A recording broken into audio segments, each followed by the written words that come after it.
With trading, I could see, all right, this is an opportunity for me to not only earn a lot more, but there's no limits on my growth here. It's honestly, it's 95% psychology. I can give someone my exact trading plan, the rules and everything, but unless you want to follow it to a T, then you aren't going to be successful. Just really trust the process.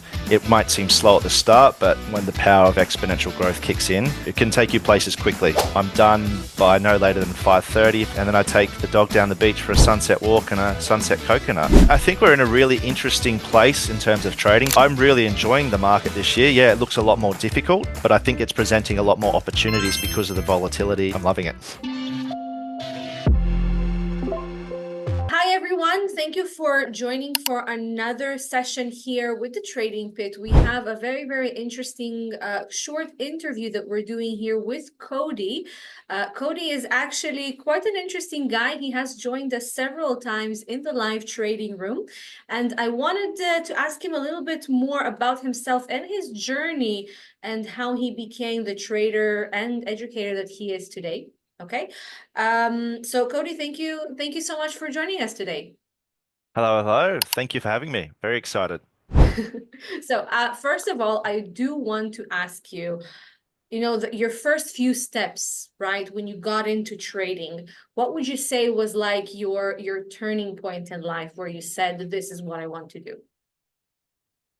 Um, I think if I went right back to the start, so my background is I'm a physiotherapist, and I was in med school for a bit, and I dropped out because I couldn't afford it. So I was like, okay, I'll go and do physiotherapy. And I guess for me, one, I just never wanted to be in that position again where I didn't have financial freedom. But two, I'd studied the human body my whole life, and I actually had no idea how money works. Like, what does the stock market mean? Why do things go up and down? What are stocks and shares? So I just started learning, going down the rabbit hole, and then the more I read and learned, the more I fell in love with it, and just thought this is a really good opportunity for me.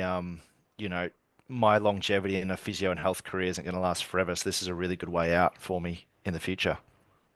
Mm. Okay, but what like when you got into this, right? I mean, you said that in the beginning you had no idea how this works, you were doing something completely else. What made you say, hold on, let me put physiotherapy on the side, let me focus on this instead?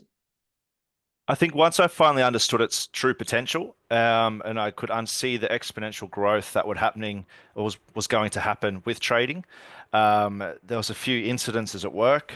For example, I asked for a pay rise because I was doing so much extra work. I was the first one there, last one to leave. I was training up new staff, and my boss's response was simply, "Oh, thank you. I didn't realize you're doing all this extra work, but no pay rise. I just need you to do less." I was like, okay, so you don't care about me. There's clearly no growth here. I'm going to hit the ceiling pretty quick. If I see 20 people a day, that was the max I could see.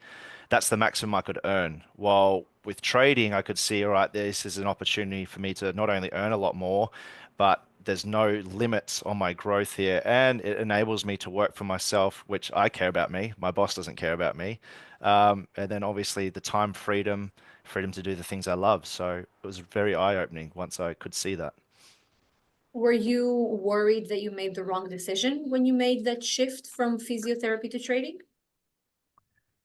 It's a good question. I think the big step for me was not only did I quit my job, I also moved countries. So at the same time I left physiotherapy, I moved to Bali, and I'd actually never been here before. So I was probably more nervous about the moving countries. I knew that this was the right path for me, right decision that I'd made. It was probably more worried about, okay, now I don't actually have a guaranteed income from my normal job. I've got to rely on trading. That was probably the scariest part was normally you're seeing savings constantly, your bank check coming in every week. Now you're starting to see savings go down as you figure out, oh no, I'm in a new country, I've got a new job. Like that was probably the overwhelming thing, but I never ever doubted that this was the right decision that I was doing. And how did your like friends and family react when you told them, "Oh, I'm moving to Bali and I'm doing something completely different"? It was surprising. I probably didn't get their honest reaction until probably 12 months in. When I first announced that I'm going to move to Bali, I'm quitting my job, I'm going to trade full time, everyone was actually really supportive, like, oh, good on you, great decision. You know, you're still young, go for it. I think they'll, and then when I found out 12 months later, talking to them, they all thought, oh, you won't last. They thought, oh, you know, you'll be back soon. We hope you do well, but we don't expect you to do well. And a lot of them said, wow, you got much bigger, excuse the term, but you're much bigger balls than we've got to do that. It takes a lot of guts to do that. So, um, yeah, they were very supportive, surprisingly, but they did admit that they had a lot of doubt that it would work. So it's always nice to prove people wrong. I agree. I agree. I think it's a really nice feeling to be like, haha, I Yeah, managed. I do. yeah. I get that. I wanted to ask you, I mean, so now you're living life in Bali. Can you describe a little bit, like, how's your day looking like? How is your 9 to 5 looking like these days in Bali? Pretty good. I'm very I'm very much a morning person. So at the moment I've got a little puppy. He's here. Yes, show us the puppy. We love the I'm sure he'll puppy. want to say hello. Oh my I got God. a little Australian Shepherd, so he keeps me very busy. But we're up early, so I'm up usually around 5 a.m. I take him for a walk, and then by 6 a.m. I'm either training at the gym doing CrossFit, which is what I love, or I go surfing, just depending on the conditions.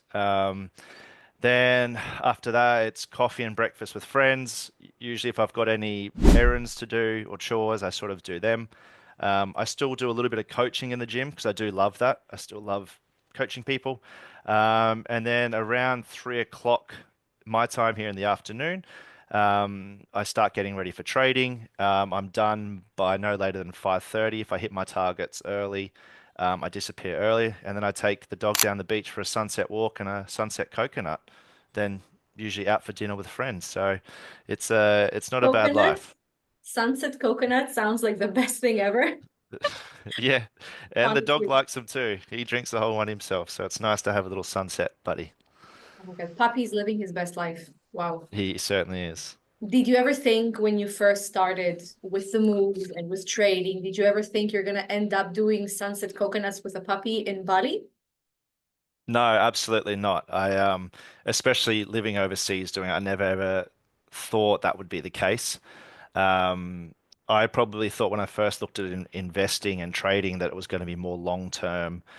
Buying shares and holding. I quickly found out that wasn't for me. I much prefer the futures and the day trading and scalping. And to be able to do it overseas with my dream dog, and just do it working maybe 2 hours a day. No, I didn't think this was going to happen, but yeah, I'm very glad it did. Okay, so what kind of advice would you give to someone if he's right now watching this video and this person is at this cross section, in front of him, whether to, start with trading, getting started, he wants this to be his full-time job or choose something else. Like, what kind of advice would you give this person?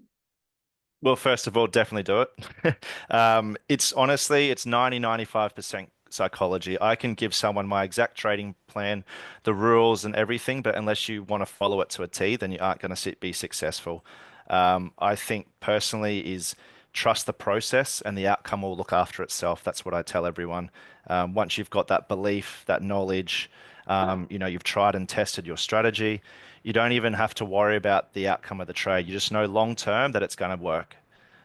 So yeah, just really trust the process. It might seem slow at the start, but when the power of exponential growth kicks in, wow, it can take you places quickly after that first it feels like sideways movement. Yeah, yeah, Um, yeah. I feel like the sentence "when it rains, it pours" is quite suiting here. yes.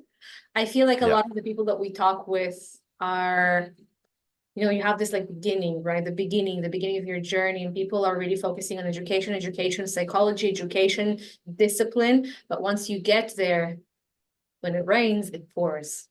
Oh yeah, definitely. Yeah. And maybe some rain in Bali, basically. We've got too much rain at the moment, so no more pouring, please. More sunshine. Well, some sunshine for Sunset Coconuts, please. I do Yes, want to please. ask you a little bit more also about your trading and some more techie stuff. For Yep. example, how would you describe your strategy generally so far? Are you like more conservative? Are you doing like any more like swing trading? Tell us a bit more about that. So I only take two trading setups. I'm a reversal trader. Um, and they run at the very, very high 90 percentiles in terms of success rate. So I'm very, very patient. I wait for A plus, absolutely perfect setup. The reason being is because I'm a sore loser, and I found that out the hard way. So I need something that has a high success rate. I might only get three of those trades a week, but three of those trades a week is more than enough for me. So I don't hold for long targets. I sort of usually use two targets, one that sort of locks in, I guess, my first, I call them KPIs. One locks in at sort of enough money I'm happy with. I bring my stop into break even, and then I have a second target. Sometimes I might drag that out if I think it's going to run. But yeah, I don't go for big wins. I trust my strategy. I take what I need, and then I get out of there. I'm more worried about the more time I can spend off the computer than on it. Honestly, goals, definitely relatable. I do want to Yeah. ask you, I mean, you're usually doing European market, right? Yes, yes. Okay. So how do you feel about the European market for 2025? What are you feeling from the market so far? Currently, it is constantly making all-time highs, then pushing up, trying to fail again. I think it's in price discovery mode. I just think there's a lot of confusion, probably across all markets at the moment with geopolitical events, whether it's war, a new president, new tariffs.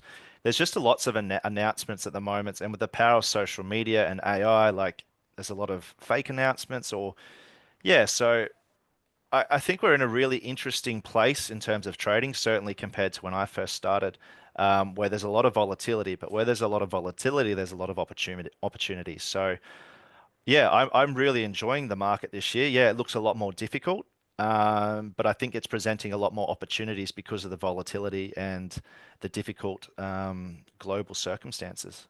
So yeah, it's great. I'm loving it. Don't let a good volatility go to waste, basically. Oh, exactly. Definitely. Exactly.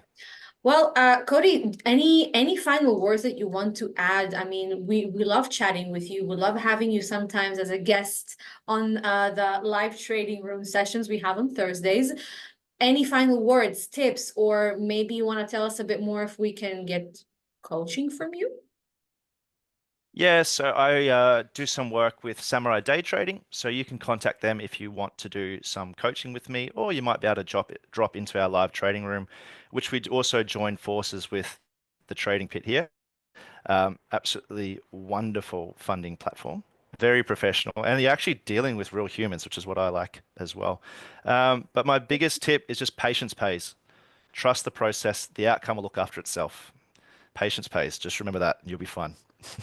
Patience pays, guys. Well, thank you so much, Cody. We love hearing about your journey and a little bit of your tips about this journey. Thank you so much for joining us today and happy trading.